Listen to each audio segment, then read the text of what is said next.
Film की शुरुआत होती है सैम नाम के एक बंदे से जो ट्रेन में सफर कर रहा होता है। उसकी जिंदगी बिल्कुल भी ठीक नहीं चल रही होती। हर मोड़ पर उसे परेशानी का सामना करना पड़ता है। पता चलता है कि वो एक सुनसान रेगिस्तान जैसे शहर जा रहा है जहां उसे नई नौकरी शुरू करनी है। ट्रेन में वो अकेला बैठ के खाना खा रहा होता है और उसके सामने एक औरत बैठी होती है, साथ उसका बच्चा भी होता है। सैम उसके हालात देख के अपना खाना उसे दे देता है। अब जब वो स्टेशन पर उतरता है तो पूरी जगह खाली होती है। हालांकि कंपनी ने कहा था कि रिक नाम का एक बंदा होगा जो उसे लेने आएगा। सैम इधर उधर देखता है, फिर उसे कमरे में एक आदमी दिखाई देता है। सैम उससे बात करने की कोशिश करता है पर वो बंदा उसे इग्नोर कर देता है। सैम उससे पूछता है बाथरूम कहाँ है, तो वो बंदा बस इशारे से बता देता है। सैम को उस पर गुस्सा आता है पर वो चुप रहता है और वॉशरूम चला जाता है। फारिग होने के बाद बाहर से एक आदमी की आवाज आती है, जल्दी निकलो भाई, यहाँ पानी भी पैसों का है। असल में यही वो रिक है जो सैम को कंपनी तक पहुँचाने वाला है। सैम कहता है हो गया भाई, बस निकल रहा हूँ। अब दोनों गाड़ी में बैठते हैं और कंपनी की तरफ रवाना होते हैं। रास्ते में रिक बोलता है तुझे $300 देने होंगे ट्रैवल के। सैम चौंक के कहता है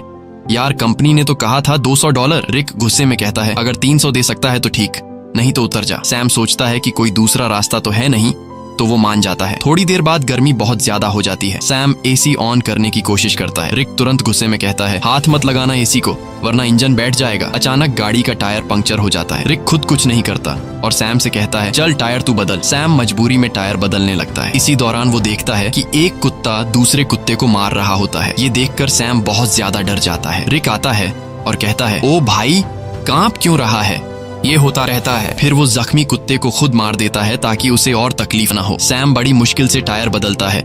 फिर दोनों वापस गाड़ी में बैठते हैं। रात को फ्यूल भरने के लिए गाड़ी रोकते हैं और वहीं रात गुजारने का प्लान बनाते हैं। दोनों लकड़ियां जमा करते हैं, आग जलाते हैं। रिक पूछता है तू इतनी दूर कंपनी क्यों जा रहा है। सैम कहता है यार जिंदगी बहुत मुश्किल चल रही है, मैं चाहता हूँ किसी का मोहताज न बनूं और मुझे यकीन है कि उस कंपनी में मुझे कोई अच्छी जॉब मिल जाएगी। रिक कहता है तू एक अच्छा इंसान है लेकिन जिस जगह तू जा रहा है ना वहाँ सब खून चूस लेते हैं, सीधा बंदा वहाँ बचता नहीं। सैम कहता है चलो देखते हैं क्या होता है। अगले दिन फिर सफर शुरू होता है। अब सैम ड्राइव कर रहा होता है। रिक सो जाता है। गर्मी ज्यादा होने की वजह से सैम चुपके से एसी ऑन कर देता है। थोड़ी देर बाद इंजन बैठ जाता है। रिक जाग जाता है और सैम पर गुस्सा हो जाता है, ओ भाई मैंने तुझे कहा था ना एसी को मत छेड़। वो गुस्से से गाड़ी से बाहर निकल जाता है। सैम भी उतरता है और रिक से माफी मांगता है।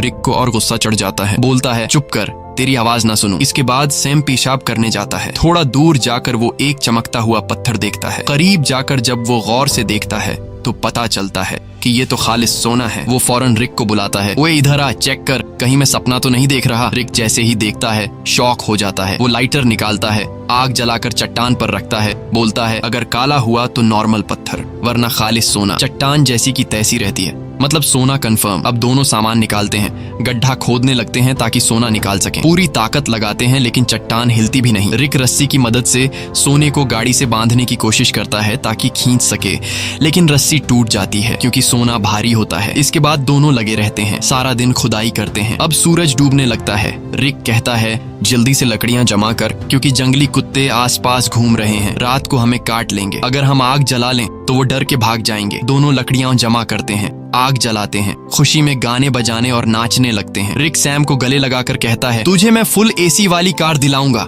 रात को वो लोग बैठकर प्लान बनाते हैं। रिक कहता है ये सोने की चट्टान बहुत बड़ी है, अगर हम महीनों भी खुदाई करते रहें तब भी इसे नहीं निकाल पाएंगे, इसलिए अब एक आदमी यहाँ चट्टान के पास रहेगा और दूसरा जाकर खुदाई की मशीन लेकर आएगा। सैम कहता है भाई तू जाकर ले आ, मैं चट्टान का ध्यान रखूंगा। रिक कहता है नहीं भाई तू जा, मैं चट्टान के पास बैठूंगा, ये रेगिस्तान है, हर तरफ जंगली जानवर हैं, तू ये बर्दाश्त नहीं कर पाएगा। सैम कहता है कोई बात नहीं, तू मेरी टेंशन मत ले, मैं सरवाइव कर लूंगा, तू वैसे भी चोर है, हो सकता है तू सोना लेकर भाग जाए, तुझ पे कैसे भरोसा करूं। रिक कहता है ठीक है भाई मैं जाता हूँ, तू सोने का ध्यान रखना। अगले दिन वो लोग राशन बांटते हैं। रिक सैम को एक सैटेलाइट फोन देता है ताकि दोनों आपस में कांटेक्ट में रहे। रिक कहता है मेरे एक दोस्त के पास खुदाई की मशीन है, वही लाऊंगा, बस दुआ कर गाड़ी रास्ते में खराब ना हो, मुझे वापस आने में 5 दिन लग सकते हैं। और फिर वह चला जाता है। सैम सोने पर मिट्टी डाल देता है ताकि अगर कोई इधर से गुजरे तो सोने को देख न सके। वो एक छोटा सा टेंट भी लगा लेता है चट्टान के पास और अपना सारा सामान उसके अंदर रख देता है। सूरज डूबने से पहले वो लकड़ियां इकट्ठा करता है ताकि रात को आग जला सके। रात को वो आग जलाकर बैठ जाता है, खाने में से थोड़ा सा खाता है और बाकी रख देता है। अचानक उसे जंगली कुत्तों की आवाजें सुनाई देती हैं और उसे एहसास होता है कि अकेले होने की वजह से वो आसान शिकार है। वो डर जाता है और चाकू हाथ में लेकर सो जाता है। अगली सुबह सूरज की तेज धूप से उसकी आंख खुलती है। बहुत गर्मी और थकावट होती है। नींद पूरी नहीं हुई होती और सूरज की तपिश उसकी स्किन जला रही होती है। तभी सैटेलाइट फोन की बेल सुनाई देती है। सैम दौड़कर फोन तक जाता है लेकिन कॉल कट चुकी होती है। वो टेंट में बैठा सोने को देख रहा होता है और सोचता है कि सोना बेचकर सबसे पहले एक बड़ा घर खरीदूंगा। फिर सैम पास के इलाके में घूमता है। थोड़ी दूरी पर उसे एक क्रैश प्लेन दिखाई देता है। वो फौरन उस क्रैश प्लेन के पास जाता है और वहीं रहने का फैसला करता है, लेकिन वहां से सोने की चट्टान उसकी नजरों से दूर होती है। इसलिए वो प्लेन के कुछ टुकड़े उठाकर चट्टान के पास एक टेंट बना लेता है। सैम कुछ देर के लिए आराम करने लगता है ताकि पानी की बचत हो और थकान कम हो। अचानक बाहर से कुछ ऐसी आवाजें सुनाई देती हैं जैसे कोई सोने की चट्टान चोरी कर रहा हो। वो बाहर निकलता है लेकिन कुछ नहीं होता। चट्टान वैसे की वैसे होती है। वो चट्टान के पास बैठ जाता है। तभी उसे एक आइडिया आता है कि क्यों न चट्टान से एक सोने का टुकड़ा काट लिया जाए। सैम पत्थर उठाकर सोने को तोड़ने लगता है और वो सोने का एक बड़ा सा टुकड़ा तोड़ने में कामयाब हो जाता है और उस पर से मिट्टी साफ कर अपने पास रख लेता है। इसी दौरान रिक की कॉल आती है। सैम बोलता है, ओ भाई तू है कहाँ? सूरज ने मेरा हाल बुरा कर दिया है। रिक कहता है, यार इंजन खराब हो गया है, थोड़ा लेट हो जाऊंगा। सैम कहता है, जल्दी कर, प्यास से मर जाऊंगा। रिक कहता है, मुझे आने में थोड़े दिन और लगेंगे, और फोन काट देता है। रात को सैम आग के सामने बैठा होता है तो कुत्ते चारों तरफ से आवाजें निकालने लगते हैं। सैम को डर लगता है कि कहीं सब कुत्ते एक साथ हमला न कर दें। वो हाथ में जलती हुई लकड़ी पकड़ लेता है ताकि कुत्ते भाग जाएं। वो रात भर कुत्तों के डर से जागा रहता है। सुबह होती है, वो सोना चाहता है लेकिन सूरज ने उसकी खाल जला दी होती है। दर्द से वो सो नहीं पाता। वो पानी पीने जाता है लेकिन पानी भी बहुत कम बचा होता है। इतने में वो देखता है कि एक सांप उसकी तरफ आ रहा है। वो उसे मारने की कोशिश करता है ताकि खा सके, क्योंकि खाना भी लगभग खत्म हो चुका होता है। लेकिन सांप को मारते वक्त पानी की बोतल गिर जाती है और बस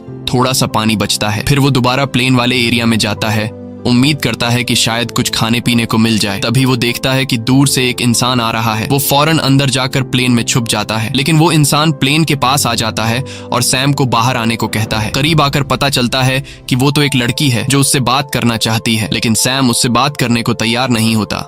लड़की पूछती है, तुम यहाँ बैठकर क्या कर रहे हो और यही जगह क्यों चुनी? सैम कुछ नहीं कहता, बस चुप रहता है। थोड़ी देर बाद सैम लड़की से कहता है कि वो इस प्लेन में रह सकती है और खुद वहां से चला जाता है। लड़की कहती है, तुम मुझसे कुछ छुपा रहे हो। वो सैम के पीछे पीछे चलने लगती है और उसके साथ कैंप तक पहुंच जाती है। वो बार बार सैम से पूछती है, तुम यहाँ कैसे पहुंचे? अब सैम घबरा जाता है। वो सोचता है, इससे पहले कि ये सोना देख ले, किसी तरह इसे यहाँ से भगा दूं। सैम लड़की से कहता है, क्यों आई हो मेरे पीछे? यहाँ तुम्हारी कोई जरूरत नहीं है, तुम्हें यहाँ से चले जाना चाहिए। लड़की कहती है, मैं तब तक नहीं जाऊंगी जब तक ये ना पता चल जाए कि तुम मुझे यहाँ से भगाने की कोशिश क्यों कर रहे हो।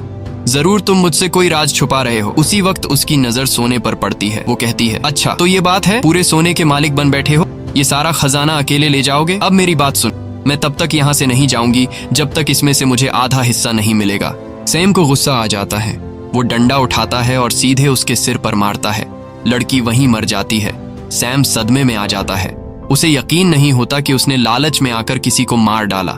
फिर खुद को संभालता है, उसकी सारी कीमती चीजें उठाता है, एक गड्ढा खोदता है और उसकी लाश को दफन कर देता है। कुछ देर बाद वो देखता है कि एक कुत्ता आकर उस गड्ढे से लाश निकालने की कोशिश कर रहा है। सैम भाग कर आता है, कुत्ते को हटाता है, लाश बाहर निकालता है और आग लगा के बॉडी को जला देता है। अगले दिन उसकी आंख फोन की घंटी से खुलती है। सैम रिक से कहता है, ओ भाई तू कहाँ है? भूख से मेरी जान निकल रही है, अगर तू जल्दी नहीं आया तो मैं भूख और प्यास से मर जाऊंगा। रिक कहता है, सॉरी यार, मुझे पता है तू बहुत तकलीफ में है, मैं जल्दी आ रहा हूँ, बस ये जो खुदाई वाली मशीन है बहुत स्लो है, थोड़ा टाइम और लगेगा। सैम परेशान हो जाता है। भूख प्यास से उसकी हालत खराब है, ऊपर से डर कि कोई जंगली जानवर हमला न कर दे। कुछ देर बाद वो देखता है कि एक गाड़ी सड़क से जा रही है। वो सोचता है, क्यों ना सोने का एक टुकड़ा लेकर यहाँ से निकल जाऊं, लेकिन ज्यादा सोने की लालच ने उसे रोक लिया। वो चाहता तो सोने का एक टुकड़ा लेकर जा सकता था जिससे उसकी जिंदगी बदल सकती थी, लेकिन ज्यादा की चाह ने उसे यहीं रुकवा दिया। सैम शाम से पहले रात के लिए लकड़ियां इकट्ठा करता है, लेकिन अचानक एक बहुत तेज रेतीला तूफान आता है। वो टेंट की तरफ भागता है, लेकिन तूफान उसका टेंट उड़ा देता है। सैम जान बचाने के लिए इधर उधर भागता है, लेकिन तभी एक पेड़ उस पर गिर जाता है। तूफान रुकने के बाद सैम खुद को मिट्टी में दबा हुआ पाता है और एक लकड़ी का टुकड़ा उसके पेट के आर पार निकला होता है। पर सैम के मन में सोने की लालच इतनी भर चुकी थी कि वो पेट से लकड़ी निकालने के बजाय सीधे सोने की जगह की ओर जाता है। वो चारों तरफ सोने को ढूंढता है और आखिरकार एक टुकड़ा मिल ही जाता है। सैम खुशी से झूम उठता है। फिर वो अपने पेट से लकड़ी निकालता है और जख्म से बहुत खून निकलने लगता है। वो कपड़े का टुकड़ा लेकर जख्म बांधता है, लेकिन खून रुकता नहीं। मजबूरी में वो आग जलाकर एक डिब्बे का टुकड़ा गर्म करता है और जख्म पर लगाता है। इससे सैम को इतनी तकलीफ होती है कि वो बेहोश हो जाता है। थोड़ी देर बाद होश आता है। उसे हर तरफ वही लड़की दिखती है जिसे उसने मारा था। अब उसका दिमाग घूमने लगता है। उसे समझ नहीं आता कि ये सच है या फिर वहम। तभी फोन बजता है। रिक कॉल करता है। सैम चिल्लाता है, यार वो लड़की हर तरफ दिख रही है। रिक बोलता है, कौन सी लड़की? देख, किसी को सोने के बारे में पता न चले।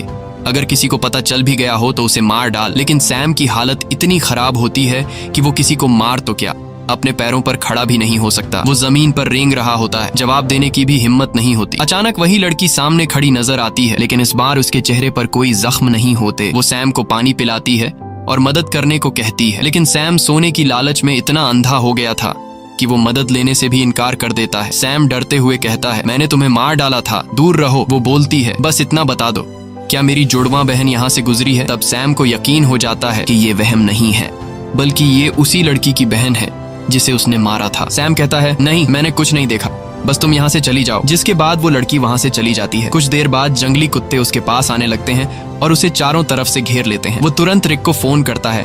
वो रिक से पूछता है कि तुम कहाँ हो, जल्दी आओ नहीं तो ये कुत्ते मुझे मार डालेंगे। वो रोने लगता है। रिक से रिक्वेस्ट करता है कि प्लीज जल्दी आ जाओ, मैं मरने वाला हूँ। रिक कहता है, रुक जा, मैं बस पहुंचने वाला हूँ। तभी अचानक कुत्ते हमला कर देते हैं। एक एक करके सब उसे नोचने लगते हैं। यहाँ हम देखते हैं कि रिक सैम से दूर बैठकर दूरबीन से सब कुछ देख रहा होता है। असल में वो कई दिन पहले मशीन लेकर वहां पहुंच गया था और बस वो सैम के मरने का इंतजार कर रहा था ताकि वो अकेले सारा का सारा सोना ले जा सके। जिसके बाद रिक छिपकर खड़ा होता है। वो देखता है कि सैम को जंगली कुत्ते घसीट कर ले जा रहे हैं। तब भी सैम सोने की तरफ देख रहा होता है। जिसके बाद जंगली कुत्ते सैम को नोच नोच कर खा जाते हैं। रिक को जब पक्का यकीन हो जाता है कि सैम मर गया है, वो गाड़ी लेकर सोना उठाने आता है, लेकिन अचानक एक तीर आकर सीधे उसके सीने में लगता है और वो भी मर जाता है। ये तीर चलाने वाली कोई और नहीं बल्कि वही लड़की की जुड़वा बहन होती है।